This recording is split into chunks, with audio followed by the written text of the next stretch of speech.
오늘 말씀은 누가복음 12장 57절에서 59절까지의 말씀입니다. 길지 않으니까 우리 같이 함께 읽도록 하겠습니다. 네, 같이 읽습니다. 시작. 어찌하여 너희는 옳은 일을 스스로 판단하지 못하느냐? 너를 고소하는 사람과 함께 관원에게로 가게 되거든 너는 도중에 그에게서 풀려나도록 힘써라.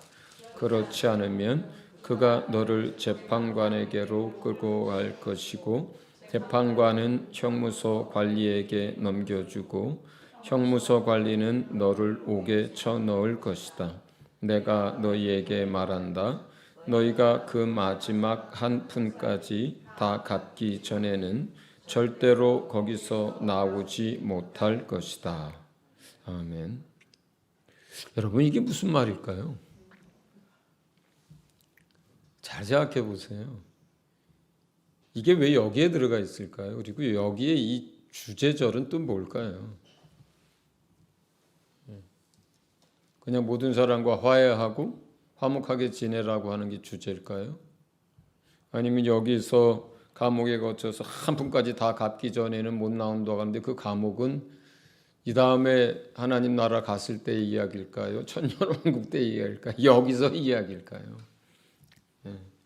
이게 지금 12장 13장의 말씀이 뭐라 그랬어요? 주의 나라가 가까이 올 때 우리 이 시대에 적용해야 할 말씀들이거든요. 다른 말씀들은 비교적 주제나 키워드가 뭔지를 잡기가 쉽습니다. 이번 주 주일날 설교도 그 다음 건데 그냥 거긴 회개에 관한 거예요.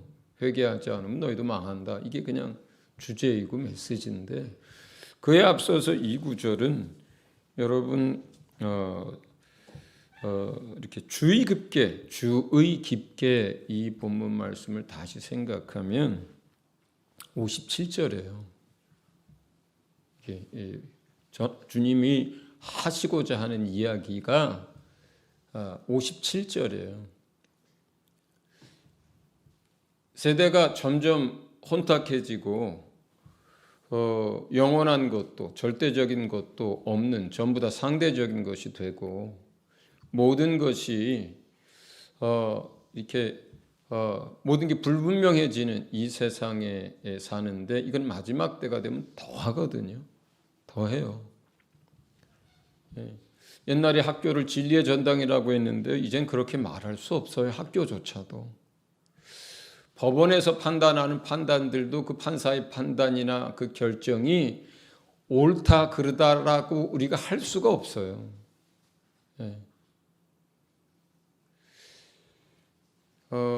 이 본문은요. 그래서 57절에 있는 이야기처럼 이건 선과 악을 왜 너희는 여기서 제자들이고 예수 믿는 사람들이거든요. 자, 예수 믿는 성도들 너희가 어째서 선과 악에 대해서 판단도 분별도 못하느냐 이 말이에요. 이게 본래 예수님이 이 이야기를 하는 주제예요. 문제 제기예요. 이게 그 뒤에는 이제 비유로 예화를 드신 거예요. 예를 들어서 자 지금 그다음 58절을 보면 자 지금 이게 어떤 상황이냐면 어떤 사람이 그 너예요. 너희는 할 때 너예요. 누가 자, 성도 중에 한 사람이 누군가로부터 뭘 당했어요, 지금? 고소를 당한 이야기를 하는 거예요. 자, 성도가 누군가로부터 고소를 당했어요. 그리고 이 판결을 누가 옳은지 잘잘못을 선악간의 판단을 받기 위해서 지금 어디로 가고 있는 거예요? 재판정으로 가고 있는 거예요. 재판정으로 가고 있는 거예요. 자, 그러면 지금 누군가로부터 성도가 그게 성도가 성도를 고소했든 세상 사람이 성도를 고소했든 고소를 당했어요. 그래서 그거를 재판관에게 뭘 부탁하러 가는 거예요? 지금 뭘 선악간의 판단을 재판장에게 해달라고 가는 거예요. 이게. 자, 그러면 자 이제 여기서 이제 너희는 또는 너는 성도예요. 자, 성도인 내가 누구예요? 성도가 하나님의 사람들이죠. 크리스찬들이에요. 그들에겐 뭐가 있어요? 하나님의 말씀이 있고 또 성령이 계시고, 그죠? 그러면 하나님의 말씀과 하나님의 법과 성령이 너희 안에 계신데 너는 지금 이 일에 있어서 선악간에 네가 고소를 당했는데 네가 그거를 판단할 능력이 없냐, 이렇게 얘기하는 거예요. 네가 잘못한 것인지 상대방이 잘못한 것인지 아니면 쌍방간에 잘못한 것인지 그걸 판단할 능력이 너에게 없냐, 이렇게 물어보시는 거라고요. 이 마지막 시대에 묻는 거예요, 이게 지금. 자, 하나님의 사람으로 그 문제에 대해서 판단할 능력을 가지고 있다면, 그렇다면 자기가 잘못을 했어. 그럼 어떻게 해야 돼요? 재판관에 가서 잘못을 따질 게 아니죠. 자기 자신이 잘못을 알았으면 그러면 자기를 고소한 사람에게 용서를 구하고, 손해를 끼쳤으면 배상을 하고, 사이가 깨졌으면 화목하게 다시 관계를 회복시키고, 그렇게 하라는 거예요.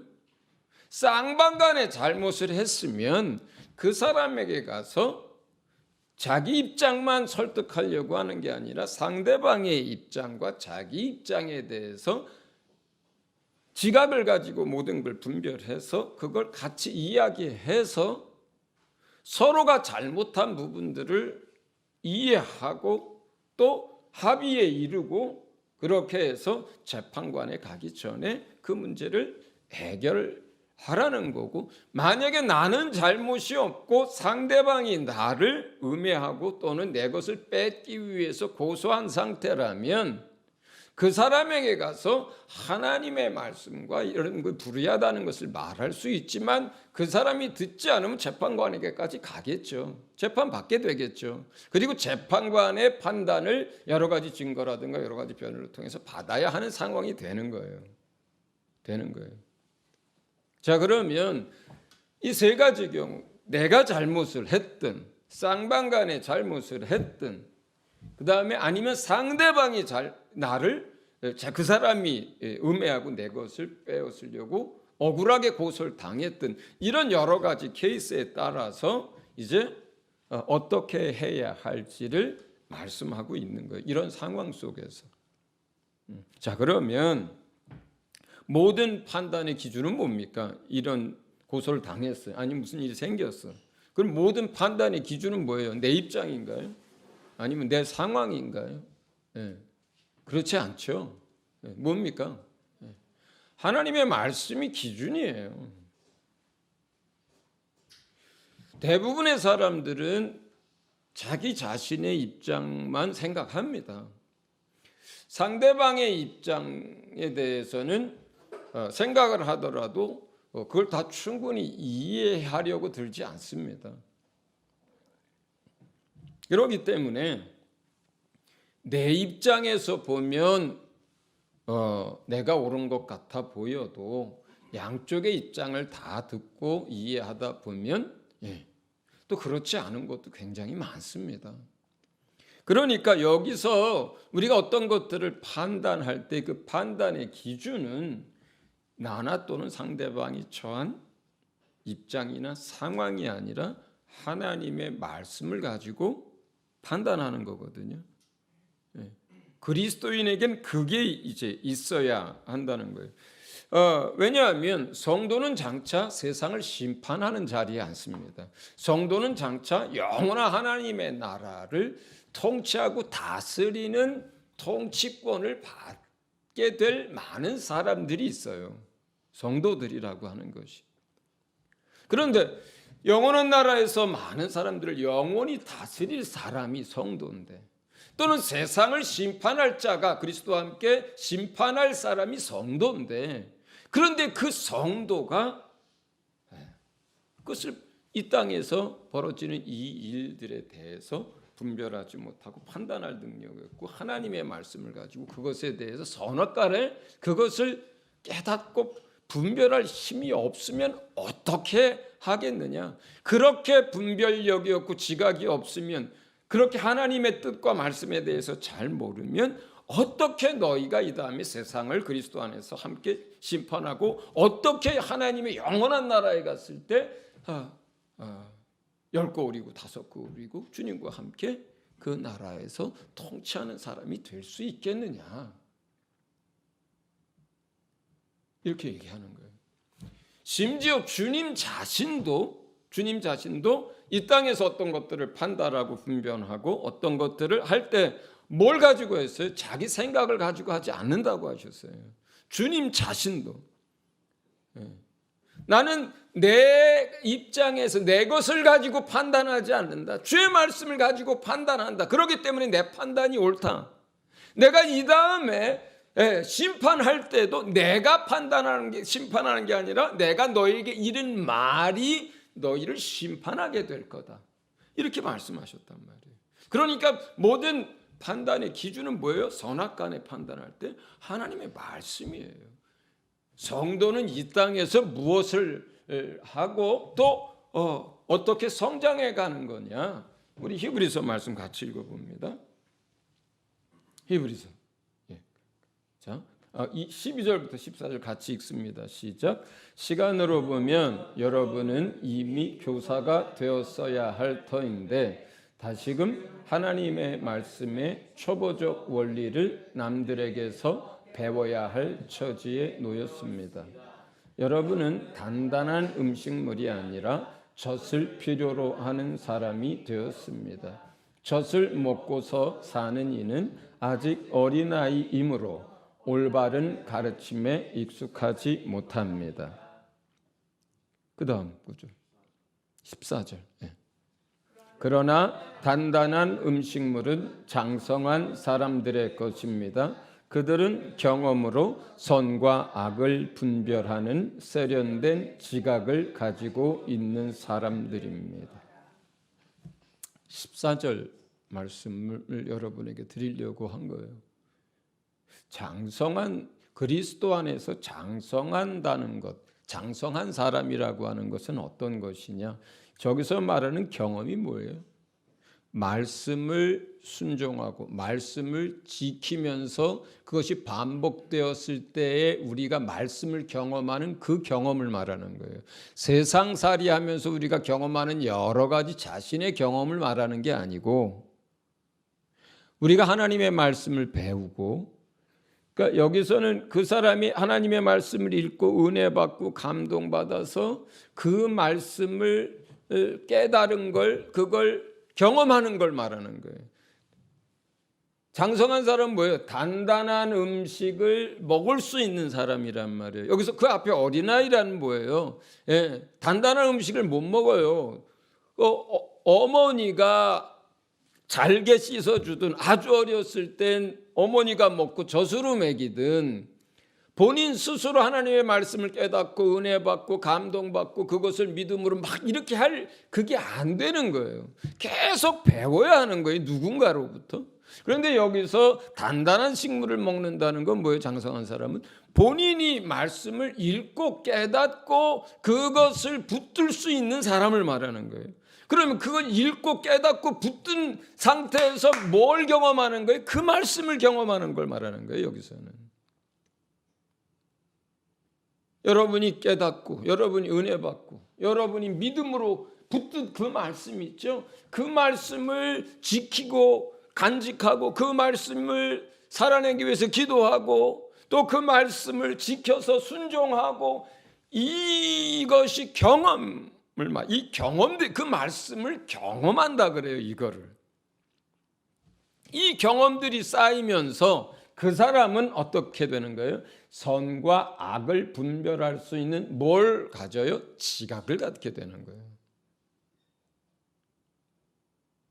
그래서 모든 것을 분별할 수 있는 사람이 되는 거예요. 그러니까 뭘 가지고 분별하는 거예요, 이 사람이? 장성한 사람이 하나님의 말씀을 경험을 통해서 그 말씀을 제대로 이해하고 깨닫고 그렇게 되어진 지혜와 지각을 가지고 세상에 있는 모든 일들을 분별하게 되는 거예요. 선악간에. 예. 근데 이게 왜 이 시대에 왜 그렇게 필요하고 왜 그렇게 절실하냐? 여러분, 서두에서 말씀드렸잖아요. 예. 신문이든 무슨 검색 포털이든 뭐든 온라인이든 간에 나오는 여러 가지 요즘 정치에 관한 거 한번 쭉 보세요. 전부 자기들 이야기를 하죠.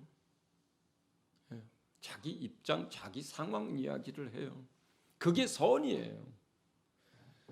교육 현장에서는 어떤가요? 마찬가지입니다. 교과서에서 나온 것이 선악의 기준이 될 수가 없어요. 거긴 잘못된 이론과 철학과 사상들도 많고 또 그렇지 않은 것도 많습니다. 그러니 교과서에 실렸다고 해서 그것이 옳고 정답이라고 할 수가 없어요. 법은 어떻습니까? 예? 법은 어때요? 예. 남자와 여자가 결혼을 하고 법적으로 보호를 해주고 그것에 대해서 뭐라고 할 수 없는 게 이게 법이라면 법 또한 그것이 선악의 기준이 전부 될 수가 없어요. 어떤 것은 옳지만 어떤 것은 이 시대의 것들이 반영됐고 사람들이 원하는 것을 지지해 주는 거예요. 그러면 마지막 때가 될수록 세상은 가치관의 혼돈이 오고, 그죠? 그리고 무엇이 변하지 않는 절대적인 진리인지 누구도 인정하려고 들지 않고, 심지어 버젓이 부끄러운 일을 행하면서도 그것을 드러내고 자랑하고 다른 사람들도 같이 하자고 또 그렇게 하는 세상 속에서 산단 말이에요. 자, 그러면 우리가 점점 이런 세상 속에서 살면서 크리스찬은 어떠한 삶을 살아야 하는 거예요? 자기가 가지고 있는 정치적인 경향이나 생각을 따라갈 수 없습니다. 또 자기 자신이 가지고 있는 경제적인 입장이 그것이 결코 기준이 될 수도 없어요. 학교에서 배운 것이 기준이 될 수도 없어요. 결국 이 마지막 시대에는 시대가 점점 더 혼란해질수록 모든 가치관이나 절대적인 것이 다 무너질수록 성도는 무엇을 가져야 하는 거예요? 선악간에 판단하고 분별할 수 있는 하나님의 말씀으로 해서 비롯된 지각을 가지고 있어야 이 시대에 우리가 뭘 하나 결정하더라도, 뭘 하나 행동하더라도, 뭘 하나 어떤 편에 서더라도 우리가 시대의 흐름을 따르지 않고 주의 말씀을 따라 선악간에 모든 걸 분별하고 행동할 수 있는 사람들이 되는 거예요.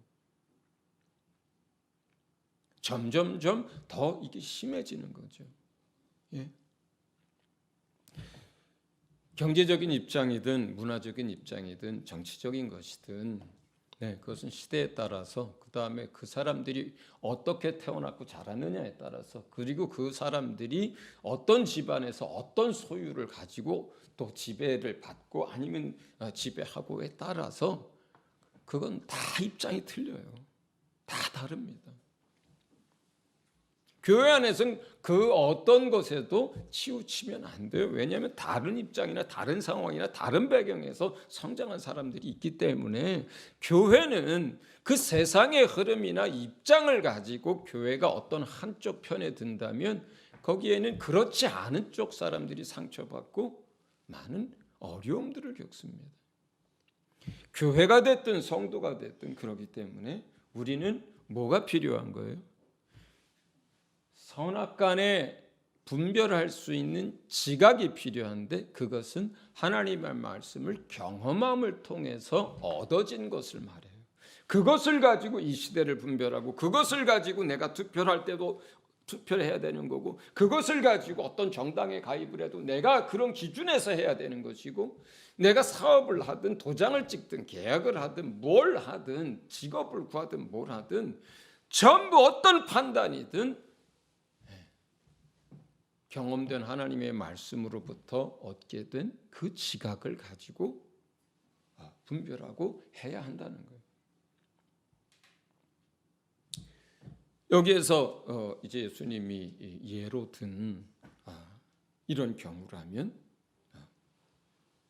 너희는 세상을 그리스도 안에서 심판할 사람들이고 영원한 하나님의 나라를 다스릴 사람들이니까 너희 스스로 하나님의 말씀을 가지고 선악간에 분별하여서 혹시 내가 잘못한 것이 있다면 재판관에게 이르기 전에 사과하고 화해하고 문제를 해결해라. 그렇지 않아서 네가 잘못했는데도 불구하고 그것에 대해서 판단하지 않고 분별하지 못하고 그냥 재판에 넘겨지고 거기서 패해서 감옥에 갇히게 됐다면 결국 그 재판에서 결정된 그 결정대로 마지막까지 6개월 성벌 받았으면 6개월 다 채워야 나오는 거고 배상 얼마를 받았으면 그 배상 다 해야 되는 것이고 그렇다는 거예요. 그렇다는 거예요. 자, 이게 오늘 본문 말씀이에요. 이게. 자, 그러면 정말로 우리 한 사람 한 사람이 이것이 이 시대에 우리 자신의 기도 제목이 되어야 할 거라고 저는 오늘 말씀을 전하는 거예요. 예. 하나님의 지혜가 필요하고 경험된 하나님의 말씀을 경험한 그 경험으로 말미암는 지각이 필요하고 우리가 그걸 가지고 내 입장, 내 상황, 내 무엇이 아니라 그걸 가지고 판단하자고요. 그걸 가지고 우리 삶에 하나하나를 적용하자고요. 그렇다면 우리가 그렇게 하나님의 말씀을 가지고 그렇게 한다면 대부분의 문제는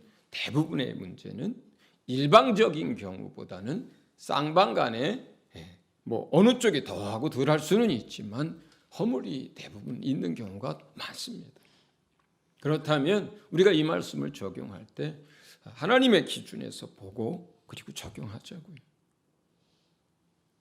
그렇게 해서 내가 조금 잘못했고 상대방이 많이 잘못을 했다 하더라도 일단 내가 잘못한 부분에 대해서 인정하고 그 부분에 대해서 사과를 할 수 있었으면 좋겠습니다. 또 우리가 실제로 좀 더 하나님의 말씀으로 자기를 들여다본다면 이런 게 있더라고요. 그러니까 곰곰이 생각을 해보니까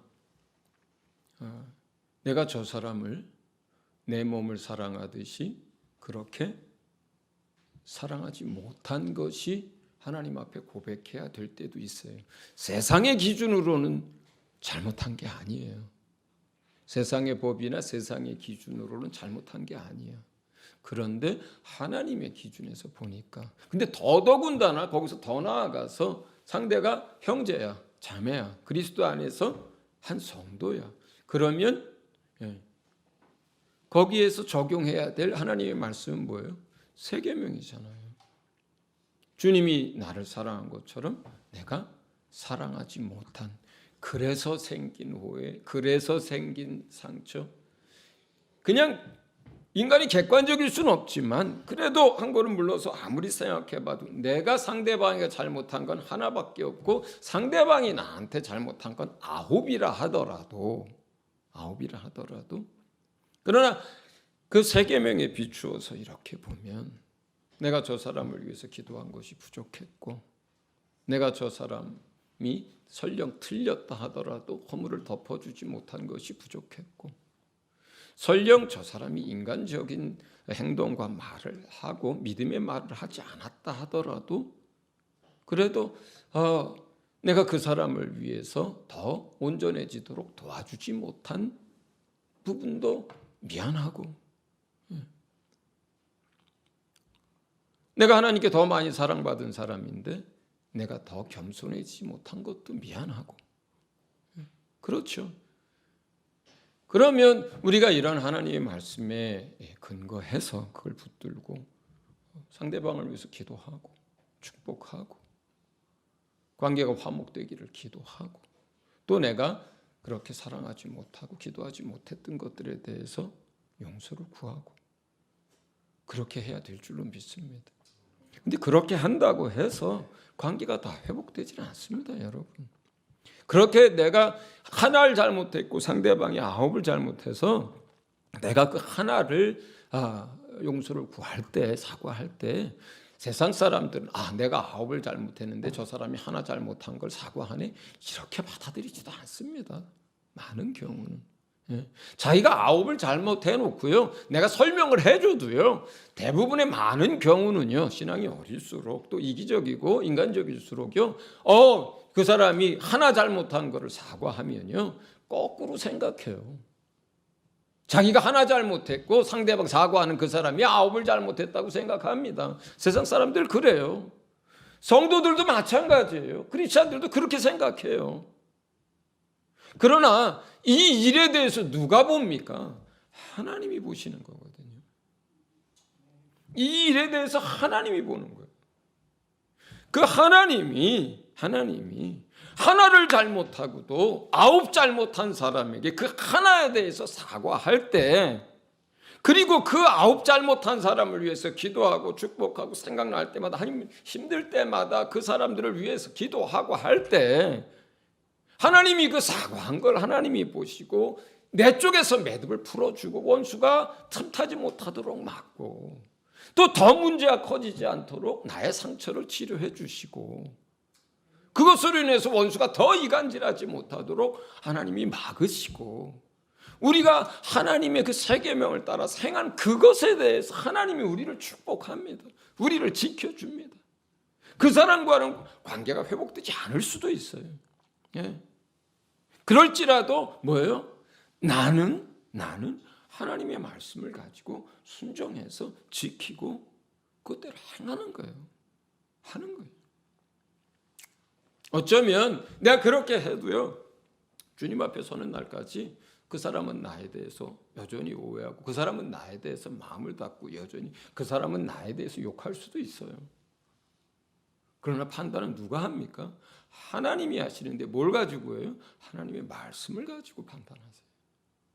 우리가 그걸 믿잖아요. 그죠? 우리가 그걸 믿습니다.